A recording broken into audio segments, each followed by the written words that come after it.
ශ්‍රී ලංකාවේ දූෂිතම ආයතන වලින් එකක් හැටියට තමයි ශ්‍රී ලංකා පොලිසිය හඳුන්වන්නේ. ඔහු අත්අඩංගුවට ගන්න හැකි වුණේ වර්තමාන පොලිස්පතිවරයාට. මොනතරම් ලැජ්ජාවක්ද? මේ නව පාලනයටත් පොලිසිය යම් ආකාරයකට ශිෂ්ට කරගන්න පුළුවන් ද බැරිද කියන එක ඉතාම බරපතල ප්‍රශ්නයක්.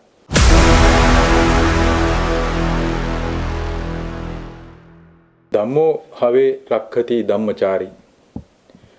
ධර්මයේ රකින්නා ධර්මයේ විසින් රකින්න. මේක තමයි ශ්‍රී ලංකා පොලිසියේ පොලිස් ලාංඡනයේ තේමා පාඩේ. හැබැයි ඇත්තටම දැන් මේ කාලාන්තරයක් තිස්සේ සිද්ධ වෙගෙන යන දේවල් එක්ක මේ මොහොතේ සිද්ධ වෙන දේවල් එක්ක පේන්න තියෙන දේ තමයි මේ තේමා පාඩේ වෙනස් වෙලා අපිට හිතෙනවා මේ මහින්ද හාමුදුරුවන්ගේ ජාතික තොටිල්ලේ තියෙන කවියක් හොඳයි කියලා මේ පොලිසිය තේමා පාඩේට. ඒක තමයි මේ උස්තැන් දැක හැකිලෙන්නේ මිටිතැන් දැක පුප්පන්නේ කියන එක. මොකද දැන් අද අපි දැක්කා ජනාධිපතිතුමා මඩ කලපුවේදී රැස්වීමක් අමතලා කිව්වා මේ ජනාධිපතිවරයෙකුට සිතාසය වුවයි පොලිස්පතිවරයෙකුට අච්චුවේ මේ රිමාන්ඩ් කළා. හැබැයි ඇත්තටම කියනවා නම් අපි ඇත්ත චිත්‍රය දිහා බැලුවට පස්සේ පේන දේ තමයි මේ ලංකාවේ පොලිස් ක්‍රියාන්විතය එහෙම නැත්නම් පොලිස් දෙපාර්තමේන්තුවේ මේ අශිෂ්ට විදියට වෙන ක්‍රියාකාරීත්වය කිසිසේත්ම නැවතිලා නැහැ මේ වෙනකොට. අපි දන්නවා මේ මෑත පහුගිය දවස්වල මේ සස්සර කියන බොහොම තරුණ යෝන් දරුවා මරලා දැම්මා. පැහැදිලිවම ඔහුගේ මරණය ගැන බොහෝ දේවල් දැන් කියවෙනවා. ඉතින් ඒ වගේම ඊටාම මෑත දවස්වල කොටහේනේ පොලිස් වෙඩි පහරෙන් දෙදෙනෙක් මරලා දැම්මා. එතකොට දැන් පොලිසිය සම්බන්ධයෙන් එතකොට මේ පොලිසිය ක්‍රියාකාරීත්වය සම්බන්ධයෙන් සෑහෙන කාලයක් තිස්සේ ලංකාවේ සිවිල් ජනයාට මහ ජනතාවට එන තාඩන පීඩන ඝාතන මේව සම්බන්ධයෙන් බොහොම දරුණු කතා බහක් එක්ක ඇදී ආපු තත්ත්වයක් අපි දකින්නේ. හැබැයි කනගාටුවට කාරණාව තමයි දැන් ආණ්ඩුවක් වෙනස් වුණා. ඒතර ආණ්ඩුව වෙනස් වුණා කියන්නේ මේ අවුරුදු 75ක් අපි 76ක් 76ක් කියලා මේ පොදුවේ කියන 76ක සාපේට පස්සේ තිබිච්ච ආණ්ඩුවක්. ඒතර මේ ආණ්ඩුව කලින් ආණ්ඩුව නෙමෙයි. මොකද මහ දැවැන්ත අරගලයකින් පස්සේ මහ ජනතා පෙළඹවීමකින් පස්සේ මේ දේශපාලන සංස්කෘතිය එපා කියලා පත්වෙච්ච ආණ්ඩුවක්. ඒතර මේ ආණ්ඩුව ඇතුලේ පොලිසිය කියන එක ක්‍රියාත්මක වෙන්නේ තඹ දොයිතුවකට මායින් කරන්න නැතුව මේ දේශපාලන සංස්කෘතියේ තියෙන වෙනස. ඒතර මේක මොකද්ද? දැන් මේකේ අපිට කතා කරන්න තියෙන දේ තමයි අනුරට එහෙම නැත්නම් ජාතික ජනබලවේග ආණ්ඩුවටත් මේ පොලිසිය යම් ආකාරයකට ශිෂ්ට කිරීමේ ක්‍රියාවලිය කරන්න පුළුවන්ද බැරිද කියන එක. විශේෂයෙන්ම ගත්තාම මේ වෙනස සම්බන්ධයෙන් හරි මේ වෙලා තියෙන ජනතාව විසින් ඉල්ලා සිටින නව දේශපාලන සංස්කෘතිය එහෙම නැත්නම් පරිපාලන සංස්කෘතිය පාලනයේ නීතියේ වෙනස සම්බන්ධයෙන් තවදුරටත් කිසිම කෙනෙක් සාවධානද පොලිස් දෙපාර්තමේන්තුව වගේ එකක්. දැන් පොලිස්පති සම්බන්ධයෙන් ගමු අපි මේ මොහොතේ සේවයත් හිට වූ පොලිස්පති. වර්තමානයේ තවදුරටත් අපිට පොලිස්පති කියලා හඳුන්වන්න වෙන දේශබන්දු තෙන්නකෝන්. දේශබන්දු තෙන්නකෝන් රිමාන්ඩ් බන්ධනාගාරයේ හිටියා තමයි. හැබැයි ඔහු අත්අඩංගුවට ගන්න හැකි වුණේ වර්තමාන පොලිස්පතිවරයාට. මොනතරම් ලැජ්ජාවක්ද? පම්පෝර කියන දෙයක් නෙමෙයි. ඔහු ඇවිල්ලා බොහොම නිර්පද්‍රිතව වරෙන්තුකාරයෙක් වෙලා විදියට ඇවිල්ලා ටයි කෝඩ් දාගෙන ඇවිල්ලා මාතර අධිකරණයට වෙලා වාඩි වෙලා ඉඳලා මොකද්ද මේක? එතකොට කියන්න පුළුවන් ද තවදුරටත් මේ දේවල් වෙනස් වෙමින් යනවා කියලා? කියන්න බෑ. එතකොට අනිත් කාරණාව තමයි මේ ශානිලා එහෙම නැත්නම් රවීලා වගකීම් දරන එහෙම නැත්නම් වෙනසක් වෙතයි කියලා බලාපොරොත්තු වෙන පොලිසිය ඇතුළෙත් පූජිත් ජයසුන්දර වගේ කෙනෙක්ගේ නාඩගම් ඉවර වෙලා ඊට පස්සේ සීඩී වික්‍රමරත්නගේ කාල පරිච්ඡේදයත් පහුවෙලා දේශබන්දු තෙන්නකෝන්ගේ නරි නාටකත් ඉවර වෙලා මේ මොහොතේ බැරි වුණා යම් ආකාරයකට මිනිස්සු අතර තහවුරු කරන්න පොලිසියේ ක්‍රියාකාරීත්වය නීතියේ විධානයේ ක්‍රියාකාරීත්වය වෙනස් වෙලා ගියා. ඉතින් ඒකෙදි ඇත්ත කාරණේ තමයි අපිට කතා කරගන්න තියෙන්නේ මේක තවදුරටත් මේ නව පාලනයටත් පොලිසිය යම් ආකාරයකට ශිෂ්ට කරගන්න පුළුවන් ද බැරිද කියන එක ඉතාම බරපතල ප්‍රශ්නයක්. දැන් ඒ ගැන කතා කරනකොට දැන් අපි නිකන් කතා කරගෙන ගියොත් එහෙම මේ අපි හැමෝම වුණ දීලා තියෙන කරුණු එක ගත්තාම දැන් පොලිසිය කියන ආයතනයට අපි කවුරු හරි ගියොත් සිවිල් බලයක් නැති ප්‍රභූවරයෙක් නොවන සාමාන්‍ය මිනිසෙක් ගියොත් පොලිසියකට මුහුණ දෙන්න වෙන අත්දැකීම් මොන වගේ එකක්ද? ඔබ මේක බලන් ඉන්න ඔබ මුහුණ දීලා තියෙනවා නම් ඒ වගේ අත්දැකීමකට ඔබට මතක ඇති. ඊටාම මේ නුරුස්සනා සුළු විදියට ගණන් නොගන්නා සුළු විදියට දැන් යම් ප්‍රශ්නයක් වෙලා තරුණියක් කාන්තාවක් ගියොත් පැමිණිල්ලක් කරන්න උස්සහඬින් කතා කරලා කුණුහරුප කියලා එතකොට මේ தත්ත්වයන් වෙනස් වෙන්නේ කොහොමද? මේ විදිහට තමයි ක්‍රියාකාරීත්වය තියෙන්නේ. 99%ක්ම පහුගිය කාලේ අපි දන්නවා ශ්‍රී ලංකාවේ දූෂිතම ආයතන වලින් එකක් හැටියට තමයි ශ්‍රී ලංකා පොලිසිය හඳුන්වන්නේ. එතකොට 2000 මරණ සංඛ්‍යාලයකට තියෙනවා අපි ඉස්සරහට කතා කරමු. එතකොට දැන් මේ විදිය තමයි ඊටාම දැන් අපි ගත්තොත් සමාජයේ හැදිලා තියෙන යම් ආකාරයක යාන් හැලි විහිළු කතා දැන් පොලිසිය සම්බන්ධයෙන් ගත්තොත් කියන්නේ මේ පොලිස් පාරේ වැටලා ඉන්න පොලිස් කාර්යයකට වතුර ටිකක්වත් දෙන්න එපා කියලා. මේක මම කියන්නේ මොනතරම් ලැජ්ජාවට කාරණාවක්ද? අනිත් පැත්තට ගත්තාම තව කතාවක් තමයි පොලිසියේ පෙන්ෂන්ගේ පොලිස් කාර්යය වගේ කියලා. ඒ කියන්නේ පෙන්ෂන්ගේ පොලිස් කාර්ය කවුරුත් ගණන් ගන්නෑ. ඒ ක්‍රියාකාරීත්වයන් වල හැටි. ඒ කියන්නේ රුපියල් 500ට අරක්කු බෝතලයට ලංකාවේ ඊටාම ප්‍රකට කතාවක් තියෙනවා මේ පොලිසිය කියනවා කුඩු ටිකක් දාලා ගංජා ටිකක් හෙරොයින් ටිකක් දාලා උඹ ඇතුළට දානවා කියලා. එතකොට මෙහෙම කරපු අවස්ථා අනන්තයි. ඒ වගේ දේවල් දැන් මෙහෙම තත්ත්වයක් ඇතුලේ ජීවිත නැති වෙනවා. පොලිසි වලට යනවා. ඉහෙන් බහින රෝගයක් නැතුව සත්සර නිමේෂ් ගත්තොත් ඔහුගේ කතාව ඇතුලේ තියෙන දේ තමයි ඔහු ඉහෙන් බහින රෝගයක් නැතුව තමයි නාවලදී අත්අඩංගුවට අරන් තියෙන්නේ. හැබැයි පහුවෙන්ද ඔහු මිය යනවා. ඊටාම සෞඛ්‍ය සම්පන්න තරුණයෙක්. මේ වගේ අවස්ථා ගණනාවකදීම සිදු වෙලා තියෙනවා. කාරණාව තියෙන්නේ මේක තවදුරටත් ඉදිරියට යන එක. සහ ආණ්ඩුව පැත්තෙන් යම් කිසි පම්පෝර ටිකක් එක්ක විතරක් යනවා කියලා අපිට පේන එක. එතකොට දැන් උදාහරණයක් ඇටියට හිටපු රාජ්‍ය අමාත්‍ය ප්‍රසන්න රණවීර. ඔහු තවමත් අඩංගුවට ගන්න බැරිලා තියෙන සමස්ත ශ්‍රී ලංකා පොලිසියටම විලිලැජ්ජා නැති ආකාරයට ඔහු මේ ළඟදී පාස්පෝර්ට් ඔෆිස් එකට ඇවිල්ලා ගියා කියලා පුවත්පත් සහ මාධ්‍ය වාර්තා කරලා තිනවා. එතකොට මහජන ආරක්ෂක අමාත්‍යාංශයේ තියෙන පාස්පෝර්ට් ඔෆිස් එකේ තියෙන ආගමන විගමන ගොඩනැගිල්ල. මම කියන්නේ දැන් රෙදි ඇඳගෙන කියන්න පුළුවන්ද මේ දේවල්? රෙදි ඇඳගෙන කියන්න පුළුවන්ද? ඉතින් එවැනි තත්ත්වයක අපිට පේන්නේ නැහැ තව දුරටත් මේකේ යම්කිසි ආකාරයක වෙනසක් සිද්ධ වෙනවා කියලා. මේ පවතින පොලිස් යාන්ත්‍රණයම තව දුරටත් දෙඟා නටමින් ඉන්න දෙයක් තමයි පේන්නේ. එතකොට අනිත් කාරණේ තමයි මේ ඊටාම මේ ජනතාවට ආවේගයක් ඇති වෙන නරක ආකාරයට පහර දීලා තමන්ගේ සගයෙක් මරලා දැම්මට පස්සේ ජනතාව ඒ වෙලාවේ කුපිත වෙනවා. කෑ ගහනවා. ක්‍රියාමාර්ගත් යම් ප්‍රමාණයකට ගන්නවා. ඊට පස්සේ ඒක අමතක වෙලා යනවා. අමතක වෙලා යනවා. ඇත්තටම ගත්තොත් ওই මරා දමලා තියෙන අවස්ථා සියලුම ඒවයි පසු විපරමක් කවුරුත් කරලා නැහැ. ඒවෙන් වුන් ගැලවිලා තියෙනවද? ඒව කරපු පොලිස් නිලධාරියට දඬුවම් ලැබිලා තියෙනවද? ඒව ගැන කිසිම අදහසකුත් කාටවත් නැහැ. එතකොට යම් දැන් සත්සර නිමේෂ්ගේ මරණය සම්බන්ධයෙන්ුත් ටික කාලයක් මේක යනවා. ඊට පස්සේ තව කෙනෙක් මැරුවට නරි නාටකත් ඉවර වෙලා මේ මොහොතේ බැරි වුණා යම් ආකාරයකට මිනිස්සු අතර තහවුරු කරන්න පොලිසියේ ක්‍රියාකාරීත්වය නීතිය විධානයේ ක්‍රියාකාරීත්වය වෙනස් වෙලා ගියා. ඉතින් ඒකෙදි ඇත්ත කාරණේ තමයි අපිට කතා කරගන්න තියෙන්නේ මේක තවදුරටත් මේ නව පාලනයටත් පොලිසිය යම් ආකාරයකට ශිෂ්ට කරගන්න පුළුවන් ද බැරිද කියන එක ඉතාම බරපතල ප්‍රශ්නයක්.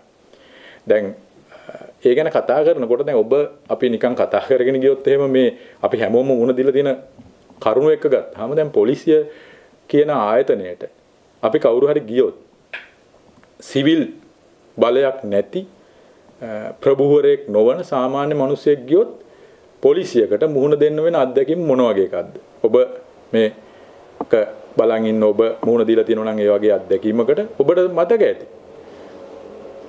ඊටාම මේ නුරුස්සනා සුළු විදියට ගණන් නොගන්නා සුළු විදියට දැන් යම් ප්‍රශ්නයක් වෙලා තරුණියක් කාන්තාවක් ගියොත් පැමිණිල්ලක් කරන්න උස්සහඬින් කතා කරලා කුණුහරුප කියලා එතකොට මේ தත්ත්වයන් වෙනස් වෙන්නේ කොහොමද? මේ විදිහට තමයි ක්‍රියාකාරීත්වය තියෙන්නේ. 99%ක්ම පහුගිය කාලේ අපි දන්නවා ශ්‍රී ලංකාවේ දූෂිතම ආයතන වලින් එකක් හැටියට තමයි ශ්‍රී ලංකා පොලිසිය හඳුන්වන්නේ. එතකොට 2000 මරණ සංඛ්‍යාලයකට තියෙනවා අපි ඉස්සරහට කතා කරමු. එතකොට දැන් මේ විදිය තමයි ඊටාම දැන් අපි ගත්තොත් සමාජයේ හැදිලා තියෙන යම් ආකාරයක යාන් හැලි විහිළු කතා දැන් පොලිසිය සම්බන්ධයෙන් ගත්තොත් කියන්නේ මේ පොලිස් පාරේ වැටලා ඉන්න පොලිස් කාර්යයකට වතුර ටිකක්වත් දෙන්න එපා කියලා. මේක මම කියන්නේ මොනතරම් ලැජ්ජාවට කාරණාවක්ද. අනිත් පැත්තට ගත්තාම තව කතාවක් තමයි පොලිසියේ පෙන්ෂන් ගිය පොලිස් කාර්යය වගේ කියලා. ඒ කියන්නේ පෙන්ෂන් ගිය පොලිස් කාර්යය කවුරුත් ගණන් ගන්නෑ. ඒ ක්‍රියාකාරීත්වයන් වල හැටි. ඒ කියන්නේ රුපියල් 500ට අරක්කු බෝතලයට ලංකාවේ ඊටාම ප්‍රකට කතාවක් තියෙනවා මේ පොලිසිය කියනවා කුඩු ටිකක් දාලා ගංජා ටිකක් හෙරොයින් ටිකක් දාලා උඹ ඇතුළට දානවා කියලා. එතකොට මෙහෙම කරපු අවස්ථා අනන්තයි. ඒ වගේ දේවල් දැන් මෙහෙම තත්ත්වයක් ඇතුලේ ජීවිත නැති වෙනවා. පොලිසි වලට යනවා. ඉහෙන් බහින රෝගයක් නැතුව සත්සර නිමේෂ් ගත්තොත් ඔහුගේ කතාව ඇතුලේ තියෙන දේ තමයි ඔහු ඉහෙන් බහින රෝගයක් නැතුව තමයි නාවලදී අත්අඩංගුවට අරන් තියෙන්නේ. හැබැයි පහුවෙන්ද ඔහු මිය යනවා. ඊටාම සෞඛ්‍ය සම්පන්න තරුණයෙක්. මේ වගේ අවස්ථා ගණනාවකදීම සිදු වෙලා තියෙනවා. කාරණාව තියෙන්නේ මේක තවදුරටත් ඉදිරියට යන එක. සහ ආණ්ඩුව පැත්තෙන් යම් කිසි පම්පෝර ටිකක් එක්ක විතරක් යනවා කියලා අපිට පේන එක. එතකොට දැන් උදාහරණයක් ඇටියට හිටපු රාජ්‍ය අමාත්‍ය ප්‍රසන්න රණවීර. ඔහු තවමත් අතනකට ගන්න බැරිලා තියෙන සමස්ත ශ්‍රී ලංකා පොලිසියටම විලිලැජ්ජා නැති ආකාරයට ඔහු මේ ළඟදී પાස්පෝර්ට් ඔෆිස් එකට ඇවිල්ලා ගියා කියලා පුවත්පත් සහ මාධ්‍ය වාර්තා කරලා තිනවා. එතකොට මහජන ආරක්ෂක අමාත්‍යාංශයේ තියෙන පාස්පෝර්ට් ඔෆිස් එකේ තියෙන ආගමන විගමන ගොඩනැගිල්ලේ. මම කියන්නේ දැන් රෙදි ඇඳගෙන කියන්න පුළුවන්ද මේ දේවල්? රෙදි ඇඳගෙන කියන්න පුළුවන්ද? ඉතින් එවැනි තත්ත්වයක අපිට පේන්නේ නැහැ තව දුරටත් මේකේ යම්කිසි ආකාරයක වෙනසක් සිද්ධ වෙනවා කියලා. මේ පවතින පොලිස් යාන්ත්‍රණයම තව දුරටත් දෙඟා නටමින් ඉන්න දෙයක් තමයි පේන්නේ. එතකොට අනිත් කාරණේ තමයි මේ ඊටාම මේ ජනතාවට ආවේගයක් ඇති වෙන නරක ආකාරයට පහර දීලා තමන්ගේ සගයෙක් මරලා දැම්මට පස්සේ ජනතාව ඒ වෙලාවේ කුපිත වෙනවා. කෑ ගහනවා. ක්‍රියාමාර්ගත් යම් ප්‍රමාණයකට ගන්නවා. ඊට පස්සේ ඒක අමතක වෙලා යනවා. අමතක වෙලා යනවා. ඇත්තටම ගත්තොත් ඔය මරා දමලා තියෙන අවස්ථා සියලුම ඒවයේ පසු විපරමක් කවුරුත් කරලා නැහැ. ඒවෙන් වුන් ගැලවිලා තියෙනවද? ඒව කරපු පොලිස් නිලධාරියට දඬුවම් ලැබිලා තියෙනවද? ඒව ගැන කිසිම අදහසකුත් කාටවත් නැහැ. එතකොට යම් දැන් සත්සර නිමේෂ්ගේ මරණය සම්බන්ධයෙන්ුත් ටික කාලයක් මේක යනවා. ඊට පස්සේ තව කෙනෙක් මැරුවට පස්සේ ආයෙත් මේ ගැන කතා කරනවා. මේ විදිහට තමයි මේ විෂම චක්‍රය ගලාගෙන යන්නේ. මේක වෙනස් වෙන්න ඕනි කොතනින්ද? වෙනස් කරන්නේ කොතනින්ද? දැන් යම් ආකාරයකට කලින් පාලන යන්න ඇතුලේ මේවා ගලාගෙන ගියව වෙනස් වෙන්න තමයි දේශපාලන සංස්කෘතික වෙනසක් මිනිස්සු ඉල්ලගෙන සිටියේ. දැන් ඒතකොට දැන් මොකද්ද වෙලා තියෙන්නේ? ඒ බලාපොරොත්තු වෙච්ච දේ ලැබිලා තියෙනවද? දැන් අපි ගත්තොත් ඊටාම මේ සිත් ගන්නාසුළු උදාහරණයක් කියන්න පුළුවන්. මේ මානව හිමිකම් කොමිසම ලංකාවේ මහජන මුදලින් නඩත්තු කරන මානව හිමිකම් ව්‍යවස්ථාවෙන් ස්ථාපිත කරලා තියෙන ඒවා සම්බන්ධයෙන් වැඩ කටයුතු කරන මානව හිමිකම් කොමිසමෙන් 2021 වසරේදී නිශ්චිතව කියනවා එක පුද්ගලයෙකු ආයුධ පෙන්වන්න ගිහිල්ලා මරයි කියන කාරණය ඒ මානව හිමිකම් කොමිසම දැනුවත් වුණාට පස්සේ පොලිසියට කතා කරලා කියනවා කොමිසමෙන් මෙයාගේ ආරක්ෂාව ගැන බලා ගන්න කියලා. ඒ කියලා තියෙද්දි පවා ඒ පුද්ගලයා මරා දානවා. ඒතර මොකද්ද මේක? ඔබෙත් මගේ ජීවිත තියෙන්නේ මොනතරම් පුංචි තැනකද? මොනතරම් ගිලිහෙන්න පුළුවන් තැනකද? දැන් මේක අපි ගොඩක් කතා කළොත් 2021 11 25 වෙනි දින 21 11 25 එච්.එල්. ලසන්ත එහෙම නැත්නම් ටින්කරින් ලසන්ත කියන පුද්ගලයා ඔහු පොලිසිය පැත්තෙන් කියන විදිහට නම් අපරාධවලට අවශ්‍ය කරලා තියෙන හිටපු පුද්ගලයෙක්. හැබැයි මේ ටින්කරින් ලසන්ත අත්අඩංගුවට ගත්තට පස්සේ 21යි 25 වෙනිදා ඔහුගේ නීතිඥයා මානව හිමිකම් කොමිසමට කතා කරලා තියෙනවා මේ පුද්ගලයා ආයුධ පෙන්වන්න ගෙනිහිල්ලා වෙඩි තියලා දමන්න පුළුවන් අනතුරක් ආරංචි වෙලා තියෙනවා. ඒ නිසා මේකනේ ක්‍රියාමාර්ග ගන්න. හැබැයි ඒ මානව හිමිකම් කොමිසම කතා කරලා කළුතර පොලිස් කොට්ටාශයටත් කියනවා මෙහෙම ප්‍රශ්න ඔහු එහෙම කෙනෙක් අත්අඩංගුවට ගෙන නැහැ කියලා තමයි කොමිසමට කියන්නේ. හැබැයි 26 වෙනිදා වෙනකොට ඔහු මරලා දානවා වෙඩි තියලා අර කියපු විදිහටම. එතකොට මේ කලින් වෙඩි තියයි කියලා දැනගෙන හිටියා වුණත් ඒ ජීවිතය ගලව ගන්නවත් බැරි කමක් මේ විදිහට ගියහම දකින්න හම්බෙන්නේ. ඉතින් ඒකෙදි තියෙන අනිත් කාරණාව තමයි මේ සියලු දේවල් නීතිය විධානය ක්‍රියාත්මක කරන පොලිසිය. ඒතර ඔබට මට මොකක් හරි ප්‍රශ්නයක් වෙච්ච ගමන් යන්න වෙන්නේ පොලිසියට. ඒත් පොලිසියේ දකින්න නරකම ලක්ෂණයක් තමයි ඔවුන් හිතනවා නීතියේ අයිතිකාරයෝ වුන් කියලා. ඔබ ගිහිල්ලා බලන්න නීතියක් කතා කරලා පොලිසියේ නිලධාරියෙක් එක්ක ඉතාලම දරුණු විදියට ඒගොල්ලෝ ඇඟට ගොඩ වෙනවා. ඔබ නිකන් සාමාන්‍ය සිවිල් මිනිස්සෙක් නා. ඉතින් ඒ එන්න එහෙම තත්ත්වයක්. එතකොට දැන් මේ සිදුවීමත් අපිට පේනලා දෙන එක තමයි අපිට පුරවැසියෝ හැටියට ආරක්ෂා වෙන්න කිසිම තැනක් නැහැ කියන එක. විශේෂයෙන්ම දැන් පහුගිය කාලේ දැන් මේ අපි ගාව සංඛ්‍යාලයකන තියෙනවා මානව හිමිකම් කඩකලාට 2023 වසරේ රජයෙන් ඒ කියන්නේ පොලිසිය විසින් කඩ කරන ලද මානව හිමිකම් නිසා නඩු වලින් පරාද වුණාම රුපියල් 32,50,000ක් ගෙවලා දිනවා රජයේ මුදලින් වින්දිතයන්ට. ඒ කියන්නේ පොලිසිය ගිහිල්ලා මිනිසුන්ට තඩි බාපුවාම ඒවට වන්දි ගෙවලා තින්නේ අපේ මුදලින් ජනතා මුදල් වලින්.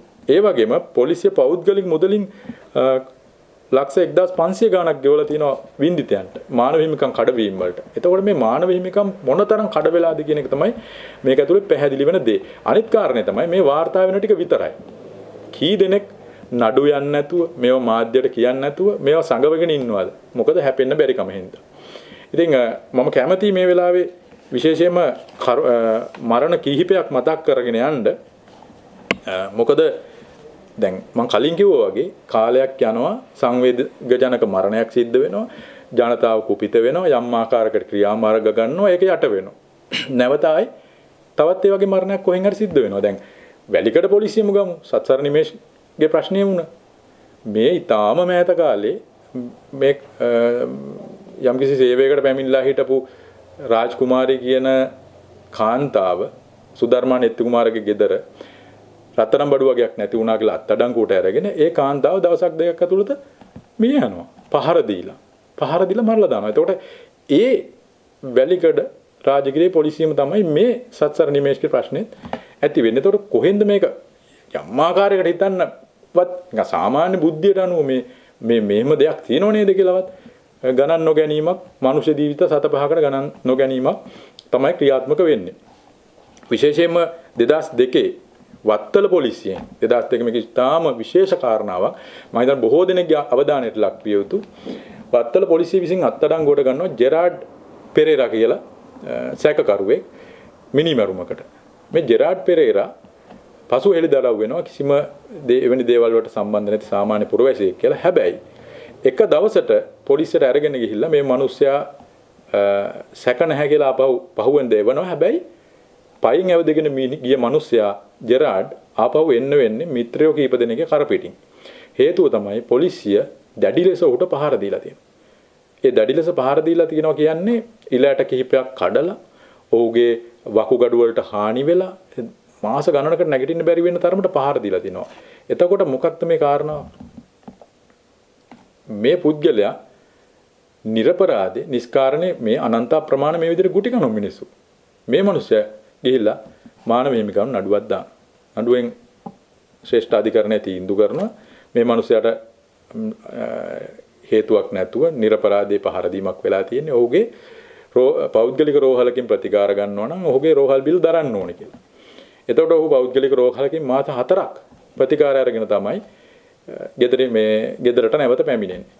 ඊට අමතරව ඔහු මේ පහර දීම කරපු පොලිස් නිලධාරීන්ට විරුද්ධවත් මානව හිමිකම් නඩුවක් පවරනවා.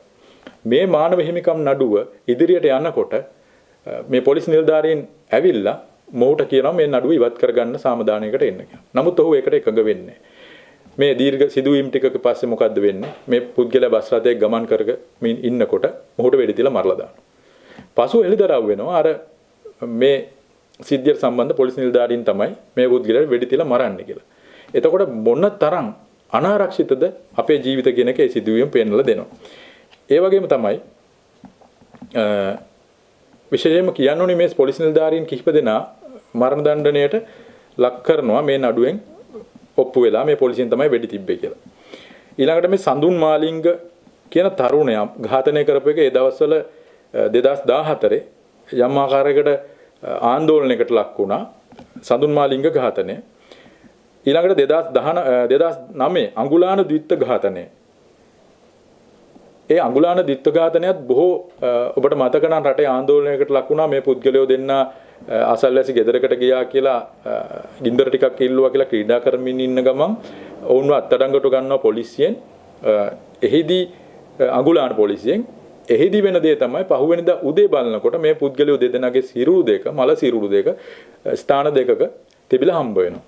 මහජන විරෝධයක් දැවැන්තව නැගෙනවා මේ සම්බන්ධයෙන් යම් යම් ආකාරයකට ක්‍රියාමාර්ග අරගෙන ඔවුන්ටත් මරණ දඬුවමේ නියම වෙනවා පොලිස් ස්ථානාධිපති ඇතුළු කීප දෙනෙකුට. හැබැයි එතනින් නැවතුනේ නැහැ. අපි කතා කරන්නේ ඒකයි.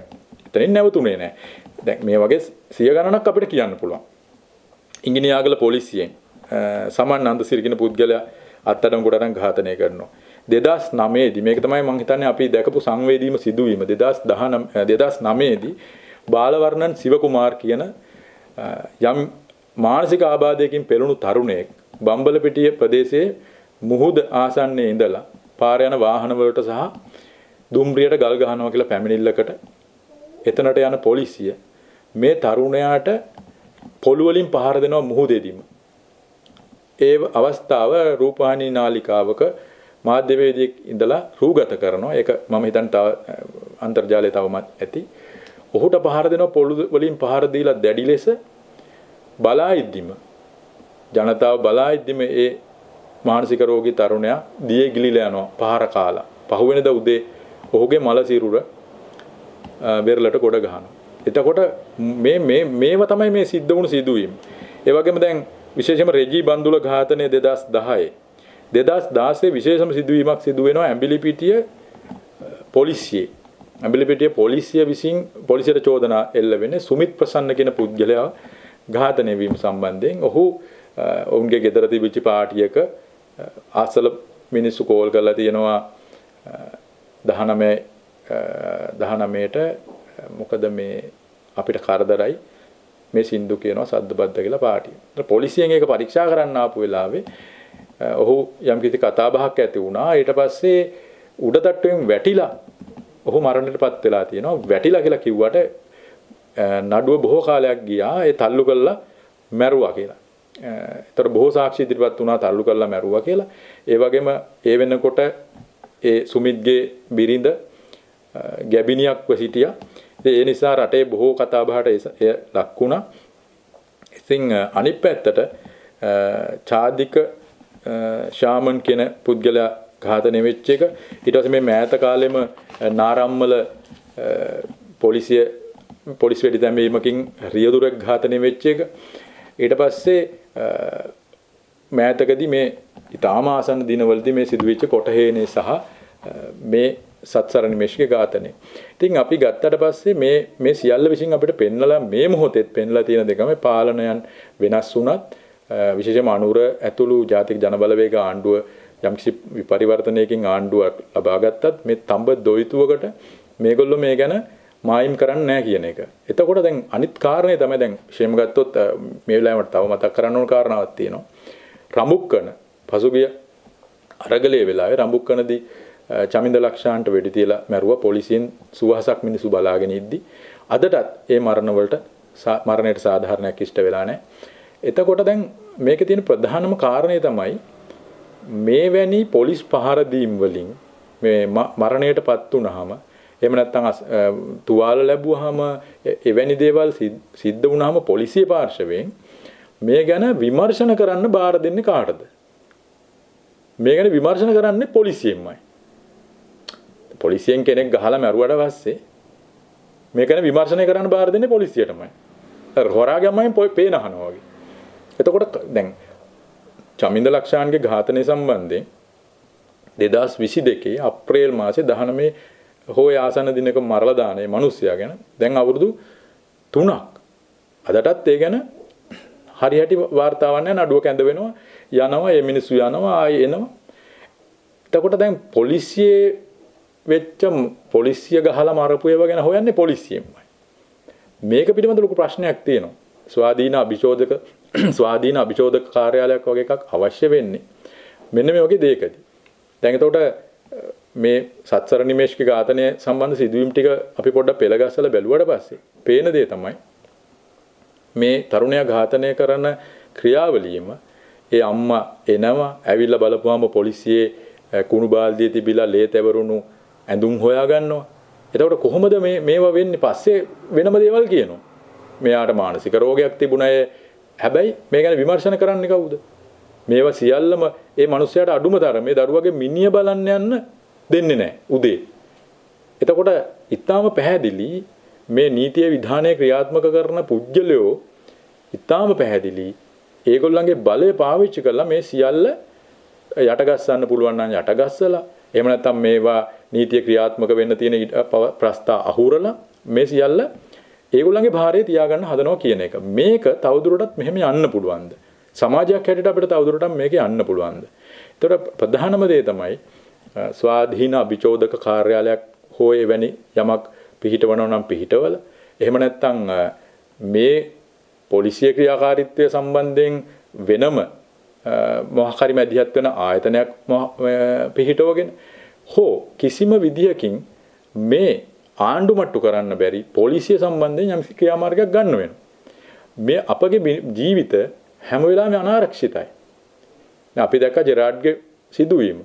ඔහු නීතිය පිළිබඳ විශ්වාසය තිබ්බා. හැබැයි අවසාන මොහොතේදී ඔහුට මැරෙන්න සිදු වුණා පිස්තෝල් වෙඩි පහරකින්. අතට කොතනින්ද මේක කෙලවර වෙන්නේ? මේ දැන් පිහිලු සහගතයි මේ දේවල්.